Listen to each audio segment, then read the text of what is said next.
there, I'm Dr. Andrea Schnowske from Freedom Chiropractic and Holistic Health in the Peoria Metro Center and our YouTube channel, Health and Horsepower.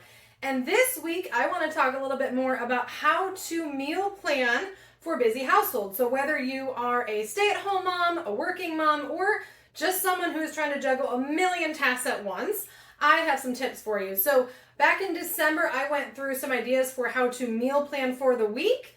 I want to kind of jump off some of those meal plan ideas for some tips that can help make things a little bit easier. So the number one thing I have found that makes my life a million times easier is getting meal prep containers. So I typically on Sundays, I do my grocery shopping. I cook 3 meals for Monday, Tuesday, Wednesday dinners, and then I actually box them up in meal prep containers. So there's many different styles of meal prep containers. I got these from Walmart, but what they are is basically you have a single section here, and then there's a lid that goes with it. I also have some that are divided, so there's like a small section on the one side, and then a larger section next to it. I typically put protein servings in the smaller side, and then vegetables and sides on the other side. But if you have a stir-fry dish or a soup, these one-section containers are great.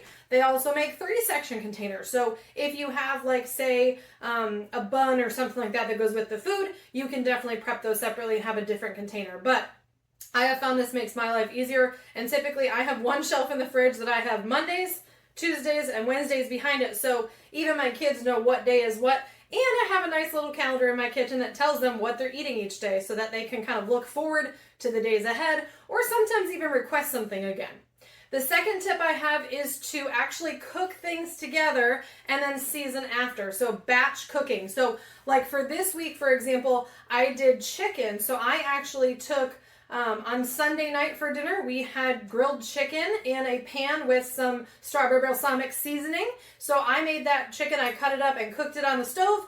As I was trimming that chicken, I had the rest of that chicken in that package that I trimmed up. I threw it in my pressure cooker and I pressure cooked 4 separate chicken breasts for 2 more meals this week on Monday and Tuesday. So what I find is that if I throw it in the pressure cooker, if you want more of like a grilled chicken, I would say you want to put it in there for 20 minutes at high pressure. If you're looking for a shredded chicken, I usually put it in for 40 to make sure it's really easy to shred.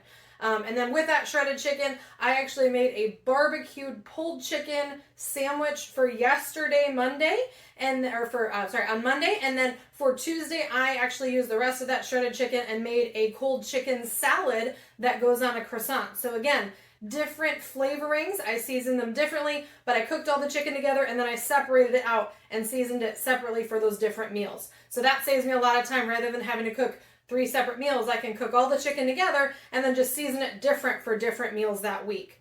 And the third thing that I find makes life a little bit easier, I like to be adventurous in the kitchen. I like to have my meals planned out, and I like to a lot of times experiment and have healthier things, but I have found that my kids get bored with that. So every once in a while, I will throw something familiar to them. So I will a lot of times make like a fried chicken nugget, or I will do homemade fries and season them nice rather than getting fast food, rather than using frozen food or using stuff that already has seasonings and preservatives on it. Sometimes you can make a healthier version that's similar to foods that they like chicken nuggets and fries, but a healthier version. So I actually take chicken, I'll chop it up in little bite-sized pieces, and then I will actually season and coat that before I fry it up in some oil. And then they have a Chick-fil-A dupe, and then also I would make normal fries. So I would actually peel some potatoes, chop them up into fry-like shapes, and then sometimes I'll fry those after I'm done with the chicken, so I have chicken and fries. Sometimes I'll season those before I throw them in there so we have a little bit different flavor. But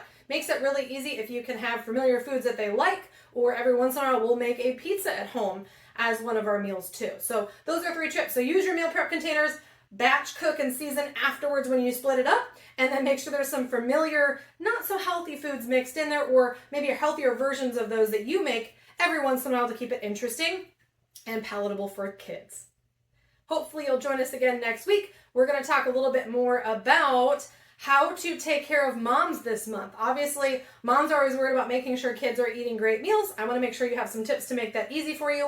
And if you need help with that, there are plenty of meal plan ideas on Pinterest, or you can check out our videos from February. I actually did, I think, a chicken week a salmon, I think, and fish week. And then I also did one, I think that was like pulled pork or pulled beef or something like that. So lots of great ideas on that. And if you need help, I would be more than happy to set up a consult in the office to help you with that. Have a great rest.